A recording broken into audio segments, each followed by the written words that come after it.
Is on time. Thank you very much. We've got a couple of things going on in the next few, I guess, 2 weeks. Bob was given a countdown yesterday on his email. I hope you guys read that. We're not going to read that to anyone. I have some points that Fran is going to talk about.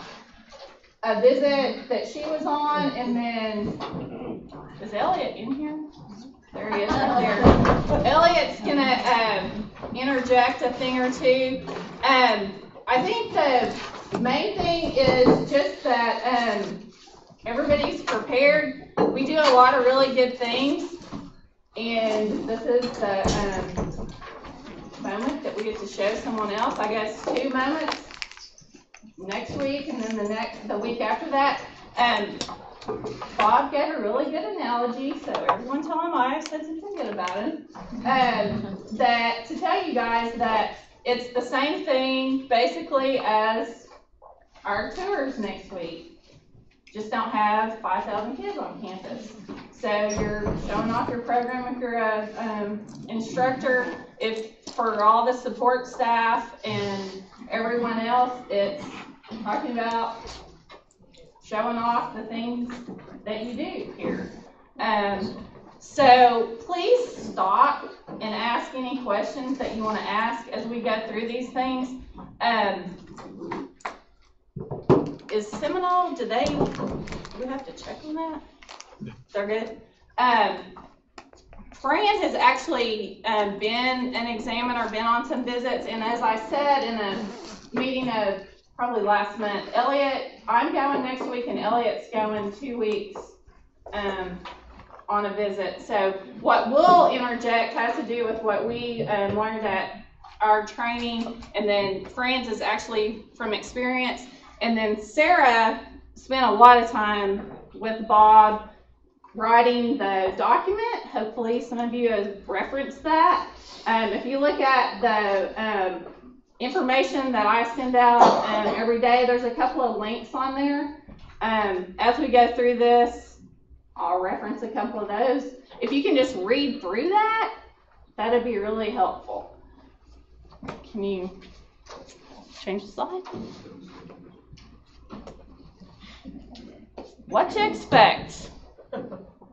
That's what you need to think of every day is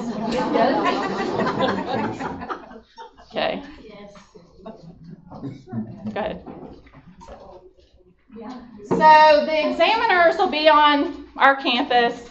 They'll be interviewing, they'll be observing, they'll be reviewing a lot of documents. I'll just say that. They'll be meeting with different groups, with each other, and then walk-arounds all around the campus. Everybody in here will have contact with somebody. Everybody who's not in here and is on our staff will as well. These are all of our stakeholders, but I went ahead and listed those out. We'll contact parents to be part of a group that'll be interviewed, high school and adult students, our business and industry partners, partner school representatives, board members, community members, advisory members. Did I leave anyone out? Is there anyone left that I think most of those will be like I said, in either like a breakfast or lunch meeting. There's questions that they'll ask. We don't know what the questions are. Fran knows, but you can't tell, I think. Anybody have any questions about any of those things that you're not sure about? Okay. In the past, did they do this for 3 days? Yes, it depends on the size. Oh, you're talking about the old method? Mm-hmm. Was it just a 1 day? Most of the time, yes. Okay. But there was a whole lot of, what do you need, and I'll get it. Well, and it was the binders, and right. Specific people went and met with like the programs or the departments or whatever. Okay. And there's probably 20 people on a team. Is Yeah, that right? 21 I think is what we have coming with us, plus Dawn and Kim. And if you looked at the schedule, we didn't bring any. You can look at it online, but there's several things going on at the same time. There'll be people going around to all the programs. There'll be people out in the common area just talking. There'll be people doing interviews. Everybody will have a different assignment at the same time. They will go to the aviation campus. They will go to the Seminole campus and do those same things. Program observations, individual interviews during the walk-arounds. Fran and I were talking about this. They may stop the bus drivers going to get something to drink in the break area. They'll talk to students in the break area. Everything is open, fair game, I guess. The documentation review, they sent us a list. I don't even know how many 5,000 pages maybe? I don't even know. That might be overstating it. A lot of documents. The stakeholder interviews, the safety walk-arounds, they spent a lot of time at my training talking about that. The safety person came. I know that Brett sent out some stuff, Robin, and they've done those safety reviews. All that stuff needs to be cleaned up because somebody is going to see the least little thing, I feel like. Elliot, do you want to, I don't know if the person in yours. They talked about safety. They said that people will take notes when they're in there, and then at the end of the day, they'll meet as a group and they'll go over it and confer, is this really a safety issue? Is it not a safety issue? So that we don't get dinged for stuff that isn't really an issue. So they're going to try to get someone so they can say, well, I saw this, is it an issue? And then they'll score it accordingly from there. The examiners meet and talk exactly what you just said about everything, and then the breakfast and lunch meetings with the interviews that I had already referenced that. Can you? Bob talked about these, the application, the district policy and administrative regulation, and then the schedule. That was an attachment. I told a couple of people this a while ago, as things have come up in the last couple of years, some policies have changed. Rhonda always sends those out when the board approves those. That's quite interesting reading. You should read it sometime so you make sure you're following our policy. Our student handbook, we went through there this last year and double checked that those things were in order.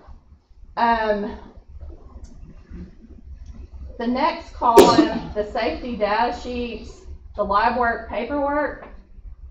You want to say something about that? We were talking about that one. Well, and I think I mentioned this in August. One of the things that tripped some of the schools up a little bit, it's has been for a while, I think, kind of a practice that instead of dealing with live work paperwork, we'll just donate to the program, or just bring that in and I'll fix it. And they will probably, some of the examiners probably will be specifically looking at live work. So if they're walking around and they come in your shop and you're welding a tongue on a trailer, they may ask to see the live work paperwork on that. So just make sure if you have stuff sitting out that it's connected to the paperwork. And that's, I guess that's it. That is a potential trip that we have seen. The personnel certification and licensure, there's a section on what they sent us about the paperwork that said they could spot check a few things, and that was on there. The programs of study, the individual plans of study, those are programmatic. And then advisory minutes and members, that was one thing that had 3 consecutive years. I know the instructors last year put together that information Bob had asked for. You might just go back and review that. I don't think anyone's going to ask for that book. I think that's what they're trying to get away from. But someone might ask you to see your advisory minutes. I know there was quite a bit of talk about how do you use your advisory for curriculum review or updating curriculum or for purchases. What else, Elliot, did they say about? They spent a while on advisory, I thought. The rotation of the members. Any new members coming in and out to see if they're, just to kind of check and make sure that someone doesn't have an advisory committee and it's been the same committee for the last 20 years without anyone ever changing. Just to see if new members have been invited, those sort of things. And I know Mike sent out that information before the advisory luncheon. Can you think of anything from as far as that advisory or anybody have any questions so far about any of those things? Yes. Where you list schedule on there, I know we received the schedule, but on some of them, it had, 12 o'clock in room, blah, blah, blah. Some said 8 to 4 in room, blah, blah, blah. Does that just mean be available from 8 to 4 just in case? No. Like, what's an example that has more than one person on it that would be 8 to 4? Jay and I with civil rights. Right. Okay. So, and Donna, so that's one of the things I was going to say. If you, after you've had 3 or 4 different people drop in and visit your program, and you feel like whining, I want to let you know that Donna has somebody in her office for 2 entire days. Jay and Nisha potentially have somebody that they in Jay's office for 2 days. So whine to them because they won't care. So basically, it will depend on how long it takes you to answer the questions. Okay. If Randy is doing it, then I will tell you he will be very, very thorough, and you will be hollow-eyed by the time it's done. They are not here to get us, but they are here to look that we're in compliance. So when we start talking about things like civil rights and public funds and stuff, they're going to be very, very particular and thorough in that. Well, and on the bottom of this sheet where they requested information, it says exactly what Fran said. Remember, do not read anything into what's being requested. Examiners are simply trying to understand your technology center based on what you've written in your report. And so that's the thing. And some of the, as far as the, like our strategic plan, which I didn't add that on there, that's another thing, how we make decisions. That could be something that you're asked, how are decisions made here? I know that in our survey at the end of the year, some of those questions are, those are asked for a reason, and somebody might ask you that. In the document, it says that a lot of decisions are made from surveys. I say a lot, but we survey people. How do you add new programs? You really need to read the document. People put a lot of time into that. One thing, on the, where it says, you'll see there are big chunks of time where it says program observations and individual interviews.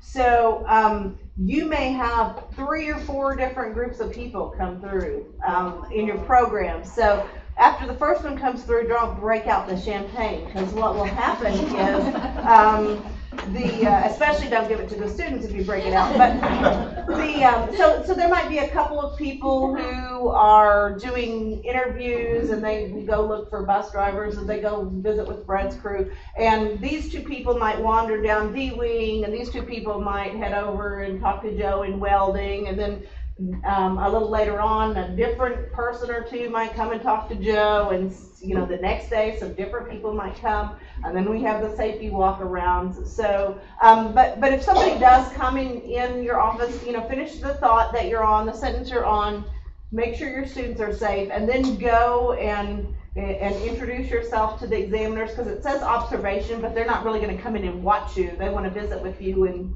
you know, see what's going well and that sort of thing. So the sooner you answer their questions, the sooner they'll be gone, right?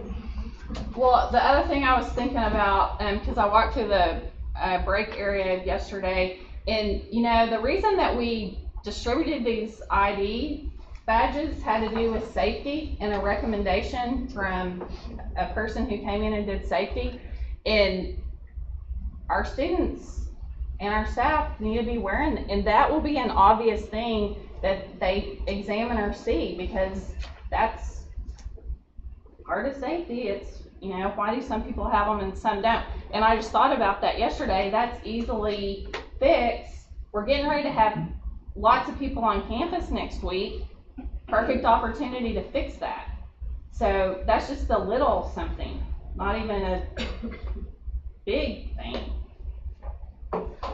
And mine's in my purse. One other thing that was like, sorry, I wasn't doing it because of that. I just thought okay. No, that would be really good, especially since Joni and I are playing hostesses to the examiners. They will be in Gemini 1. That'll be their official headquarters store. Their paper will be in there.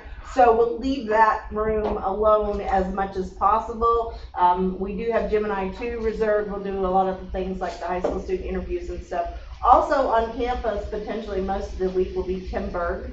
I don't know if you guys know Tim, but so he is not only the Shawnee Economic, the head of Shawnee Economic Development Foundation, but he is on our state career tech board. So he is here as our advocate, but I think he will be.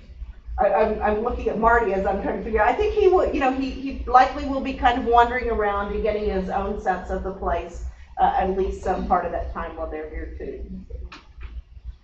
Elliot.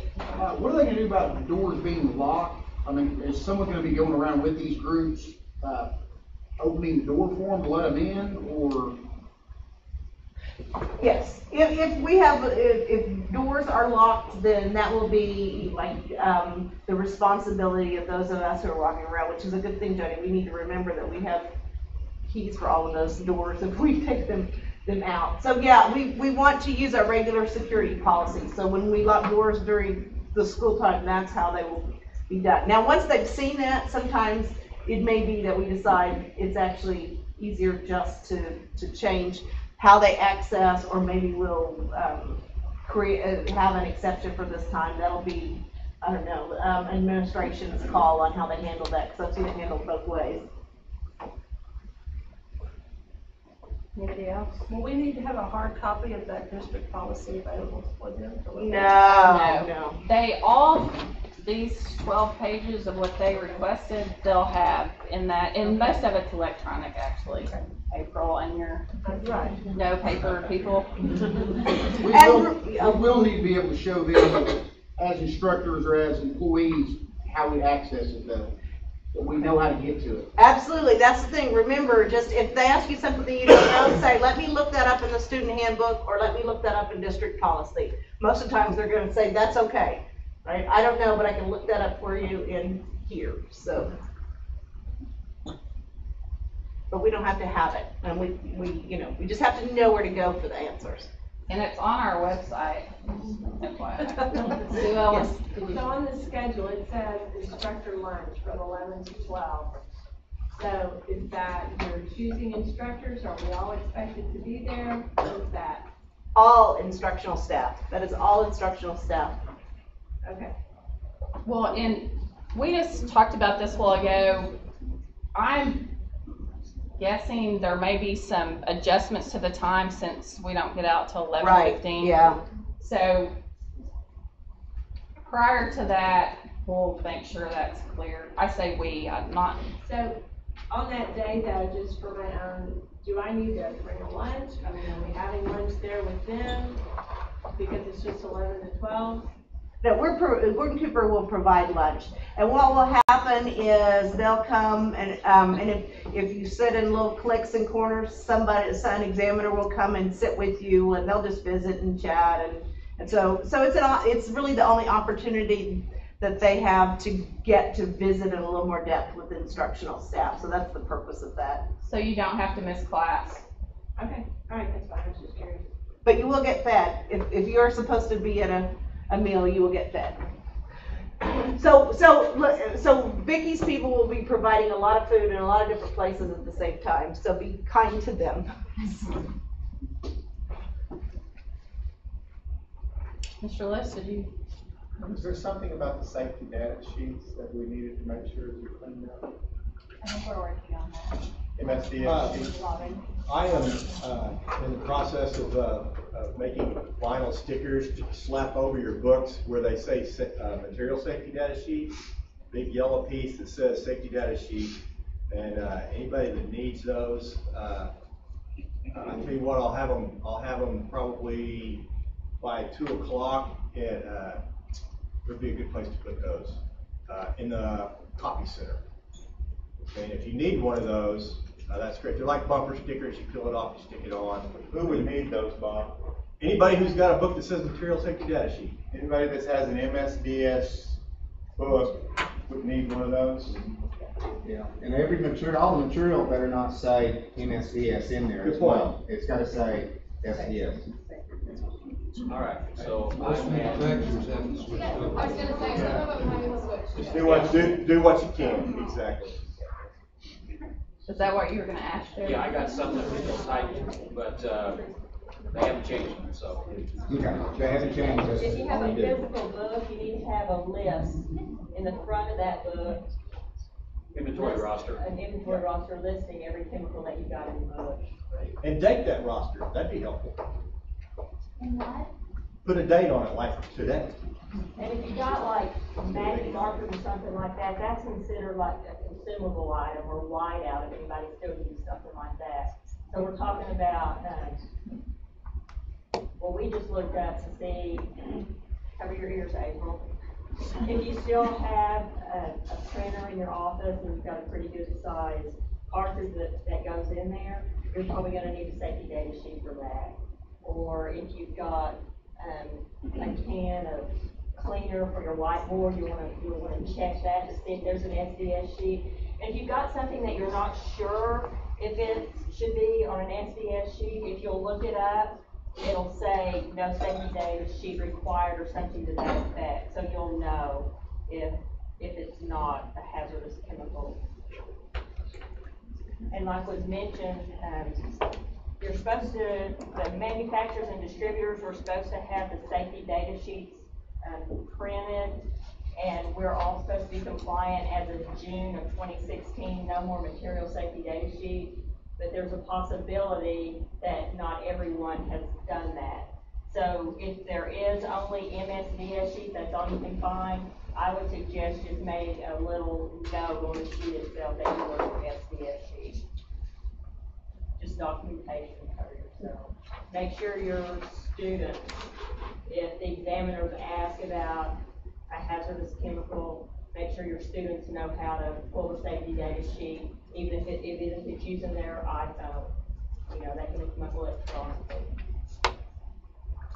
Any other questions about that? Oh, one other thing, when they're doing the program observations and walk-arounds, I would remind your students where your tornado shelters are and where your fire exits are, because they very likely will be asked that by some of the examiners as they're walking around. And of course, we know you told them, but they've also forgotten. So, you know, and they try and help us out and improvise by saying, oh, that closet or, you know, some other places. And look for the markings too for tornado shelters and stuff.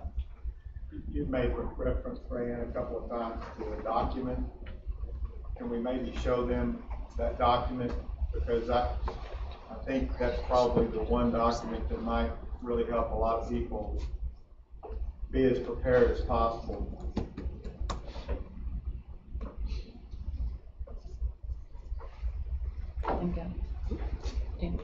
The accreditation. This is accreditation document.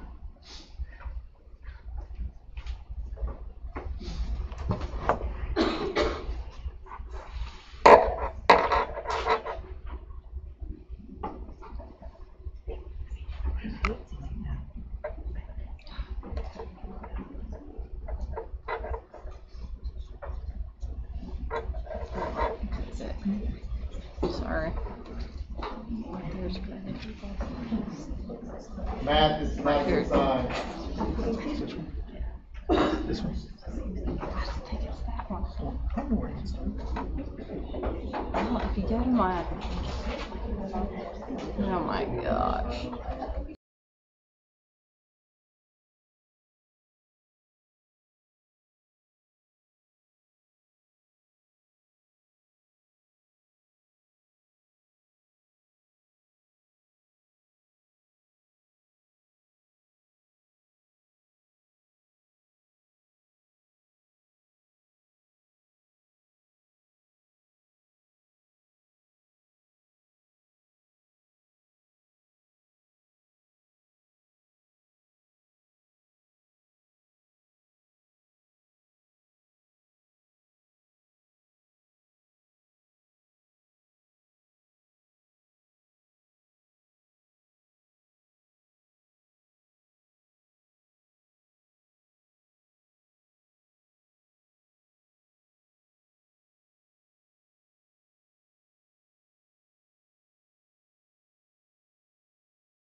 It's called what? Self-assessment. Self-assessment. So you're looking for the self-assessment. It'd be a really good idea to substantially review that document for a lot of your questions. The first two things that are on that internal link to accreditation page, the overview and the self-assessment. Self-assessment is the best document, though, I think, to give you the most information.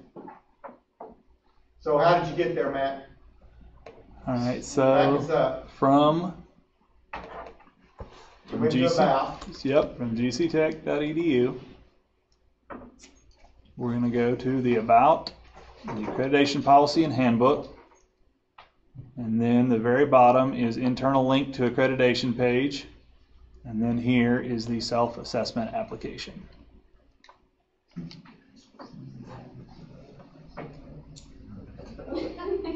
Hey, Matt, would you mind, and I know it's been done many, many times, but would you mind emailing that specific link to Sure. everybody? Sure.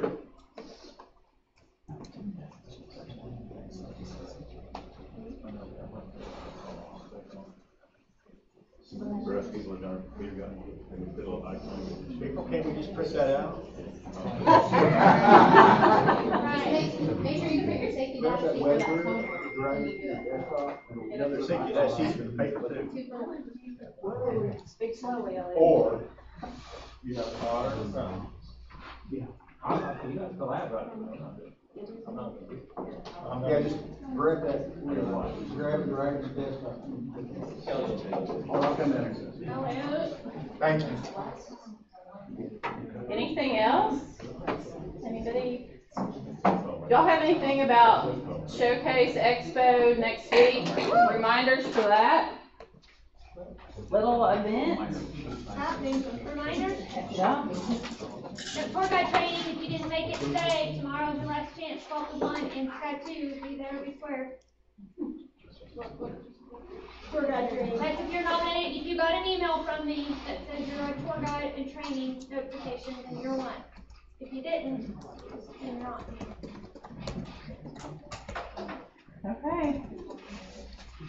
Let's go read that document. Have a great afternoon. Please.